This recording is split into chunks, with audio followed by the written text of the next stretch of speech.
Ever been curious as to what we've been talking about when we're saying an advanced look at your hormone pathway? But boom, here it is.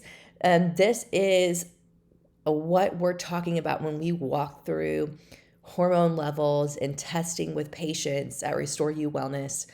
All I wanted to do today, this could easily be like 20 different educational lessons, probably.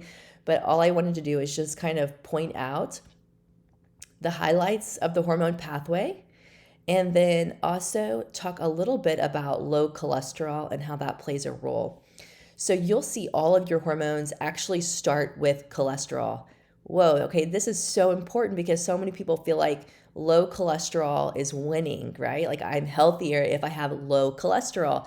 And low cholesterol could actually be a bad thing. You need a level, a total cholesterol between 135 and 145, let's call it 140, to make hormone. And so if you've been on a statin medication and have been on too much, or you got your cholesterol too low, or you've had poor gut health and you're not absorbing fats, or you're just on a low fat diet for whatever reason, low cholesterol can be a problem and be a root cause reason men and women end up with low hormone levels.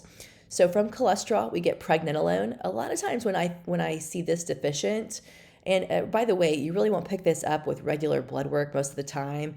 We'll typically look at that through urine or saliva. You can't order it through blood, but oftentimes that's not a common lab to get checked there. Then you get progesterone, and boom, this is an important one for women and actually men too. Sleep, prostate health, mood. We know there's a correlation there, PTSD and those kind of things also. So then we get DHEA, and DHEA is your precursor to your estrogens. You make 3 of them. Even men have 3 of them.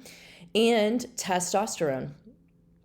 So important across the board. So we're looking at these key places. And then when we start to get into the details of patients, or we have particular concerns about breast cancer history or prostate cancer history or whatever it might be, they've been on hormone placement for a while, and we just want to make sure that we're staying safe and we're converting hormones efficiently and we're staying detoxified, we can actually get this urine test and look at the nitty gritty and really get detailed. And based on these lab levels, on these metabolite levels, we can modify supplements, dietary things. We can support detoxification through the liver if we need to. We can support stress and cortisol because sometimes stress and adrenal glands are pulling from pregnenolone and DHEA to keep up with your stress. So anyways, guys, I don't want to fire hose you today. I just wanted to give you a broad level overview of the hormone pathway and what we talk about with patients and what it looks like to really look at these things at an advanced level. Have an amazing day.